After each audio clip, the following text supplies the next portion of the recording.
Selamat berjumpa kembali dalam pembelajaran daring fisiologi hewan dengan materi sistem reproduksi. Pada sistem ini dibagi menjadi dua bagian. Bagian yang pertama akan dibahas tentang yang pertama adalah organ reproduksi hewan betina, kedua oogenesis, ketiga pengaturan hormonal, keempat adalah siklus estrus. Bagian pertama, organ dan saluran reproduksi hewan betina.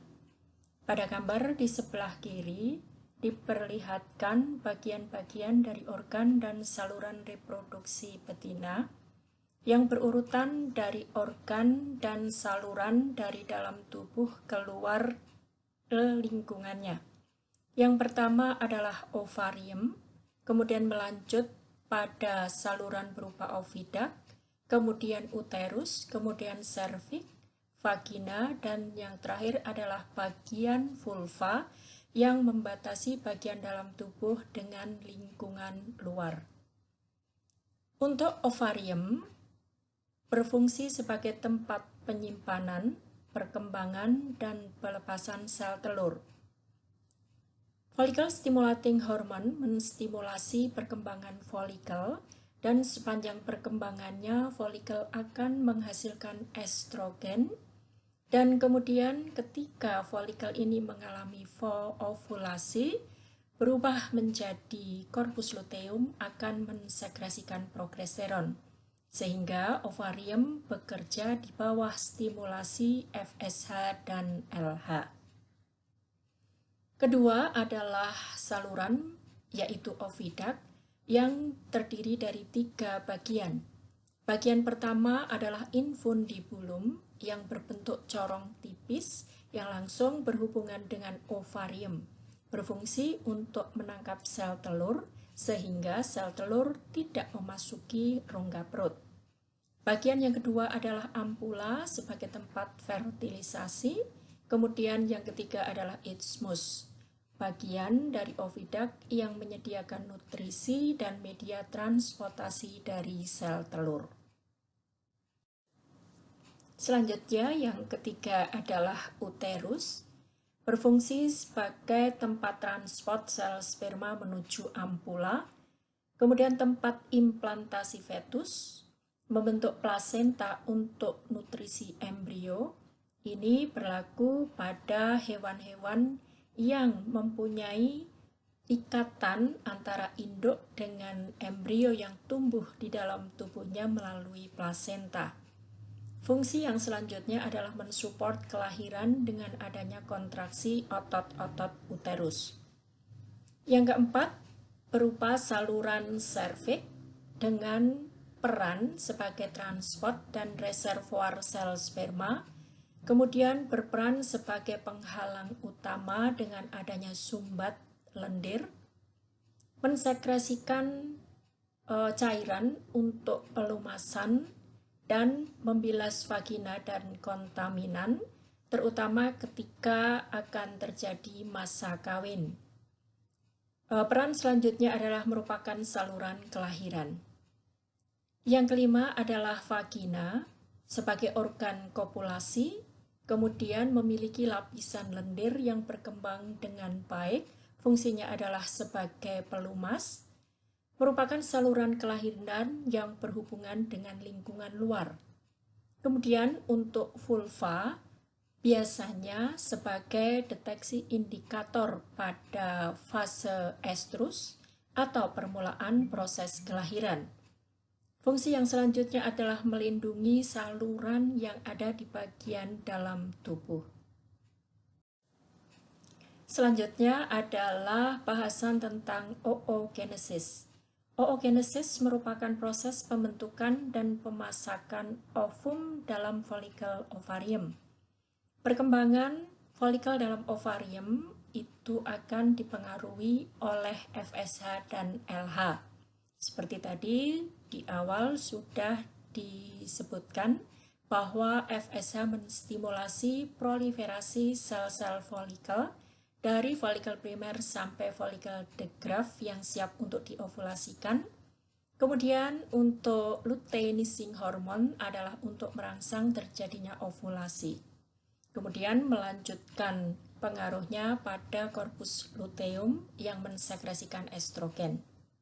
Baik, kita lihat pada gambar di sebelah kanan yang memperlihatkan urutan dari perkembangan folikel dari folikel primer sampai ke korpus luteum, di mana dari folikel primer yang masih sederhana, baik untuk oosit maupun lapisan yang mengelilinginya adalah lapisan selapis sel granulosa. Kemudian akan bertambah lapisan pada folikel primer, folikel tersier, kemudian folikel de Graaff yang siap untuk diovulasikan dengan ciri adanya antrum yang berisi cairan folikuler. Kemudian ketika siap diovulasikan akan melepaskan sel ovum yang dikelilingi oleh corona radiata dan pada bagian dalamnya adalah zona pellucida. Sementara untuk sel-sel folikel yang ditinggalkan oleh sel telur kemudian di bawah pengaruh LH akan berkembang menjadi korpus luteum, di mana korpus luteum ini seperti tadi sudah disebutkan adalah fungsinya untuk mensekresikan progesteron. Kita lihat satu persatu untuk perkembangan folikel di dalam ovarium. Yang pertama adalah folikel primer hanya memiliki satu lapisan sel granulosa. Kemudian pada folikel sekunder sudah berkembang dengan memiliki lebih dari satu lapisan sel granulosa pada bagian dalam dan selapis sel TK pada bagian luar dari folikel. Untuk folikel primer dan folikel sekunder disebut dengan fase preantral, yaitu belum terbentuknya antrum yang berisi cairan folikuler. Kemudian dari folikel sekunder akan berkembang menjadi folikel tersier yang memiliki beberapa lapisan sel granulosa dan sel TK, dan oosit primer dengan rongga antrum mulai terbentuk yang berisi cairan folikuler. Perkembangan selanjutnya adalah folikel tersier menjadi folikel de Graaff yang ditandai dengan banyaknya atau semakin meluasnya cairan antrum.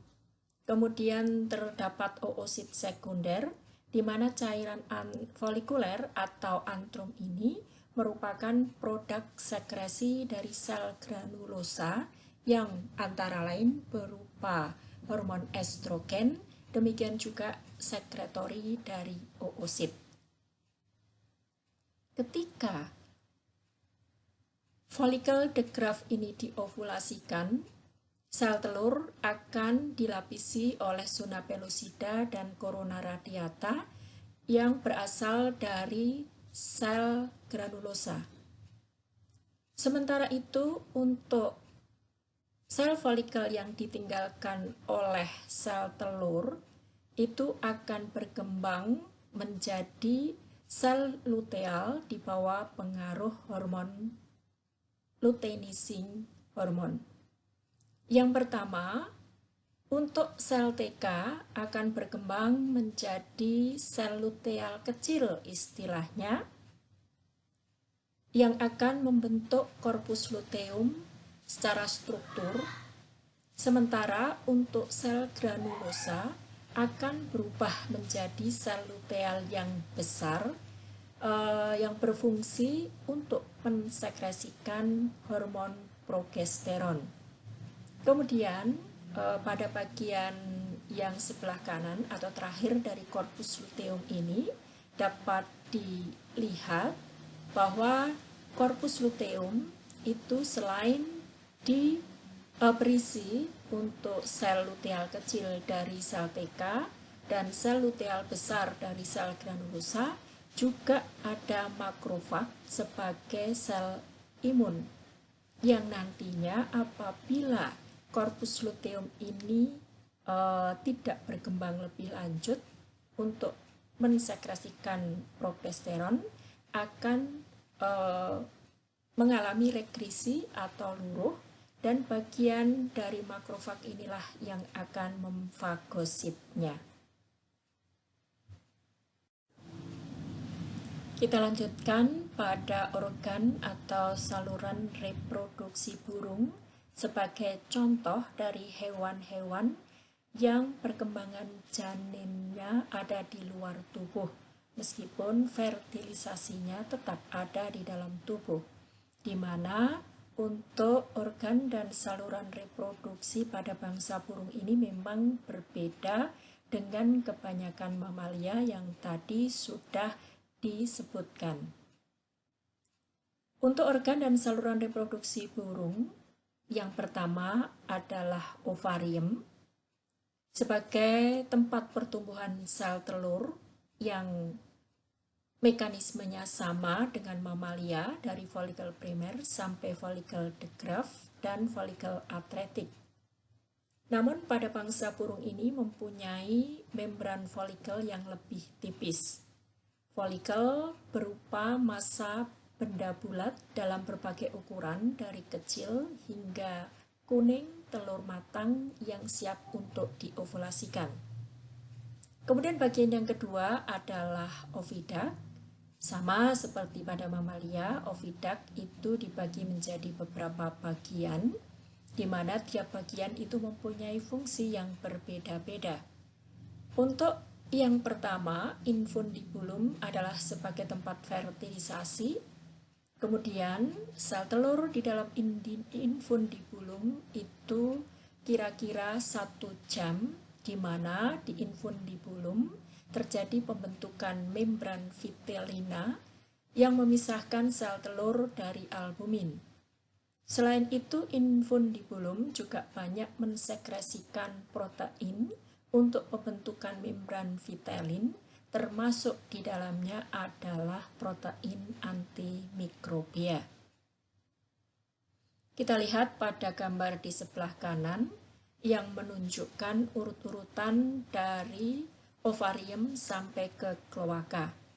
Yang pertama yaitu bahwa ovarium pada bangsa burung itu berbeda dengan pada mamalia, di mana karena membrannya sangat tipis sehingga dapat terlihat dari luar. Bentuknya adalah seperti gerombolan buah anggur dengan berbagai tahapan perkembangan folikel. Dari ovarium kemudian kita melanjut pada oviduct, yang pada bagian pertama yang berhubungan langsung dengan ovarium adalah infundibulum, kemudian magnum, isthmus, melanjut ke uterus, dan terakhir adalah sebagai pengeluaran berupa kloaka. Baik, kita lanjutkan pada bagian magnum. Di sini sel telur kira-kira ada dengan kisaran 3-4 jam. Pada bagian ini terjadi pembentukan lapisan albumin yang terdiri dari air, protein, mineral, dan glukosa. Sintesis protein pada bagian ini diatur oleh progesteron dan estrogen. Kemudian pada isthmus itu kira-kira 1 jam, di mana terjadi pembentukan membran kulit yang mengelilingi sel telur dengan ujung tumpul untuk membentuk ruang udara. Kalau saudara melihat dan mengamati pada telur ayam, itu pada bagian isthmus ini adalah membentuk lapisan yang tipis berwarna putih, bukan yang keras. Kemudian permukaan luar terdiri dari protein, karbohidrat, dan mukopolisakarida untuk pembentukan cangkang telur yang lebih keras. Selanjutnya setelah dari isthmus, telur yang sudah dilapisi albumin ini akan berada di dalam uterus, di mana telur di dalam uterus ini membutuhkan waktu yang lebih lama, kira-kira 18 sampai 20 jam. Kemudian akan ditambahkan 40% dari albumin dan cangkang. Selanjutnya akan dilapisi pada bagian dalam itu adalah CaCO3 lunak, sementara bagian luar adalah CaCO3 padat, di mana kemudian juga terdapat mineral yang lain atau larutan elektrolit yang lain seperti natrium, kalsium, dan magnesium. Pada bagian uterus inilah terbentuk cangkang luar yang keras pada telur bangsa burung. Selanjutnya adalah pengaturan hormonal. Seperti saudara ketahui bahwa untuk aktivitas reproduksi banyak sekali diatur oleh sistem hormonal. Seperti ovarium yang distimulasi oleh FSH dan LH, di mana FSH akan mempengaruhi perkembangan folikel dari folikel primer sampai folikel de Graaff. Selama perkembangan folikel ini, folikel akan menghasilkan hormon estrogen yang mampu melakukan feedback negatif baik ke hipotalamus maupun pituitaria anterior. Demikian juga folikel mengeluarkan inhibin yang dapat melakukan umpan balik negatif dengan pituitaria anterior untuk menurunkan sekresinya. Dengan demikian, ketika terjadi penurunan sekresi FSH, akan dilanjutkan dengan terjadinya lonjakan sekresi dari LH, di mana LH ini kemudian akan mempengaruhi ovulasi dari folikel de Graaff sehingga meninggalkan bekas sel folikel yang kemudian akan distimulasi oleh LH menjadi korpus luteum. Korpus luteum akan mensekresikan progesteron yang mempunyai feedback negatif baik ke hipotalamus maupun ke pituitaria anterior. Ringkasnya adalah demikian. Yang pertama, estrogen dapat menghambat LH dan FSH selama sebagian besar siklus. Yang kedua, estrogen adalah hormon utama sebelum terjadinya ovulasi atau biasa disebut dengan fase folikuler. Yang ketiga adalah progesteron, merupakan hormon utama setelah ovulasi atau biasa disebut dengan fase luteal. Sekedar mengingatkan bahwa untuk mekanisme kerja dari FSH dan LH yang merupakan hormon peptida, itu mereka mempunyai reseptor pada membran sel, kemudian mempunyai second messenger berupa CAMP. Hal ini berbeda dengan estrogen dan progesteron yang merupakan hormon steroid, sehingga mereka akan langsung dapat berikatan dengan reseptor yang ada di dalam sitoplasma sel. Untuk mengingat kembali mekanisme kerja dari hormon peptida dan hormon steroid, silakan saudara pelajari lagi atau cermati lagi materi tentang sistem endokrin. Untuk siklus estrus, nanti yang akan dibahas adalah terutama pada ovarium. Meskipun siklus estrus ini tidak hanya dapat diamati pada ovarium, tetapi semua saluran reproduksi hewan betina, baik itu di uterus, di vagina, seperti saudara yang sudah dilakukan pada praktikum dengan pengamatan apus vagina, demikian juga pada kelenjar mamai untuk hewan-hewan yang termasuk golongan mamalia. Baik, kita lanjutkan bahwa untuk siklus estrus itu merupakan interval antara timbulnya suatu periode birahi atau estrus ke permulaan periode birahi berikutnya. Siklus estrus ini memiliki ritmik yang khas pada betina tidak bunting, karena untuk betina yang bunting itu tidak terjadi siklus estrus. Kemudian interval-interval dalam siklus estrus ini disertai perubahan fisiologis di dalam saluran reproduksi hewan betina, seperti tadi sudah disebutkan. Kemudian siklus estrus itu dibagi menjadi dua bagian, yaitu fase folikuler sesuai dengan perkembangan folikel di dalam ovarium, yang terdiri dari fase proestrus dan estrus. Sementara untuk fase yang kedua yaitu fase luteal yang terdiri dari metestrus dan diestrus yang dicirikan dengan peran corpus luteum di dalam ovarium. Fase yang pertama yaitu proestrus merupakan fase permulaan dari siklus estrus. Kemudian folikel tumbuh di bawah pengaruh FSH dan menghasilkan estradiol atau estrogen. Pada akhir dari fase ini, betina memperlihatkan perhatian pada hewan jantan.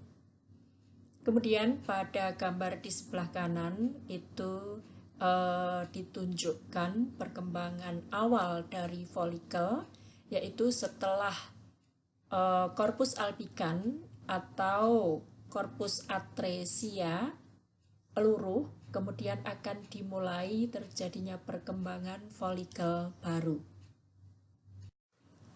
Lanjut pada fase estrus, di mana folikel de Graaff membesar dan matang, kemudian ovum diovulasikan. Estrogen dari folikel de Graaff yang meningkat menyebabkan perubahan pada saluran reproduksi. Contohnya adalah pada vulva akan terjadi pembengkakan, kemudian berwarna merah, tegang, berlendir, dan kalau disentuh itu suhunya agak meningkat atau panas. Hewan betina juga seringkali mengeluarkan suara-suara yang dapat menarik perhatian hewan jantan. Pada fase ini, hewan betina mau dikawini oleh pejantan.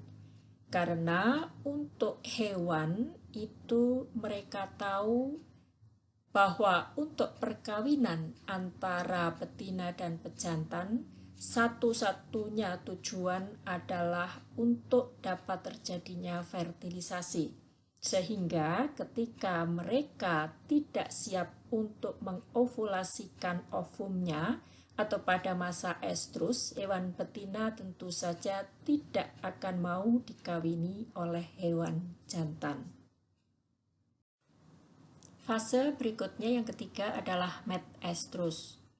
Pada fase ini, korpus luteum berkembang dari sel-sel granulosa folikel yang telah pecah. Fase ini di bawah pengaruh progesteron dari korpus luteum yang dipengaruhi oleh LH. Kemudian progesteron akan menghambat sekresi FSH sehingga menghambat perkembangan atau pertumbuhan folikel baru. Pengaruh progesteron juga akan sampai ke uterus dengan mempersiapkan uterus dalam penerimaan dan memberi makan embrio. Misalnya adalah dengan penebalan endometrium, kemudian juga memperbesar pembuluh darah di mana nantinya Untuk penebalan endometrium dan pembesaran pembuluh darah ini akan dimanfaatkan untuk pembentukan plasenta bagi hewan-hewan yang hubungan antara induk dan anaknya lewat plasenta. Fase terakhir dari siklus estrus adalah diestrus yang mempunyai waktu paling lama dalam siklus estrus. Kenapa demikian? Karena apabila terjadi fertilisasi pada saat fase estrus, tentu saja fase diestrus akan berubah menjadi fase kebuntingan yang membutuhkan waktu lama meskipun berbeda-beda untuk tiap spesies hewan. Korpus luteum menjadi matang dan pengaruh progesteron sangat nyata terhadap saluran reproduksi. Baik, tadi sudah disebutkan untuk uterus, tentu saja ketika terjadi fertilisasi akan mempersiapkan diri untuk pemberian nutrisi dan pemeliharaan janin yang menempel lewat plasenta. Demikian juga untuk pengaruh pada vagina, di mana untuk vagina pada saat terjadinya fertilisasi yang berlanjut, implantasi dan perkembangan embrio di dalam uterus, tentu saja vagina akan menebal, kemudian akan mencegah bahan-bahan lain dapat masuk ke dalam tubuh yang dapat mengganggu perkembangan janin di dalam uterus. Selanjutnya adalah tadi disebutkan untuk uterus terjadi endometrium yang menebal, serviks tertutup, demikian juga untuk mukosa vagina adalah pucat. Namun, bila tidak terjadi fertilisasi, tentu saja bagian dari uterus akan memberikan sinyal ke ovarium bahwa tidak ada sigut yang menempel. Informasi dari uterus ini akan menyebabkan korpus luteum tidak lagi memproduksi progesteron, sehingga korpus luteum akan luruh menjadi korpus albikan. Selanjutnya, karena feedback negatif dari progesteron ke hipotalamus dan pituitaria anterior itu berhenti, pituitaria anterior kembali akan mensekresikan FSH sehingga akan kembali dimulai pertumbuhan folikel baru. Berikut ini adalah grafik yang menunjukkan naik turunnya kadar hormon di dalam darah disesuaikan dengan fase-fase dari siklus estrus.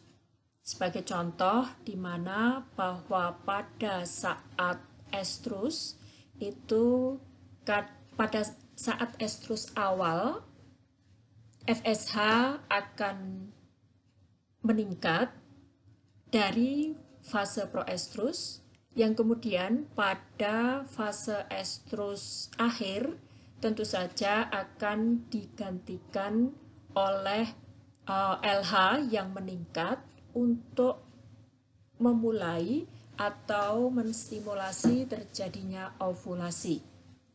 Pada grafik juga ditampilkan bahwa untuk kadar hormon estrogen itu akan meningkat pada saat fase folikuler, yaitu pada fase proestrus dan estrus. Sementara untuk hormon progesteron akan meningkat ketika fase metestrus dan diestrus. Pada grafik ini adalah contoh untuk siklus estrus pada sapi dengan beberapa kisaran hari di mana pada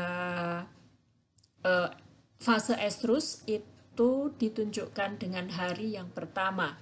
Karena memang untuk fase estrus ini kita orang baru dapat mengetahui awal dari siklus estrus pada hewan. Sebagai ilustrasi bahwa siklus estrus pada hewan itu serupa dengan siklus menstruasi pada manusia. Meskipun pada siklus estrus hewan itu tidak sampai terjadi pendarahan atau pada fase menstruasi dari siklus menstruasi pada manusia.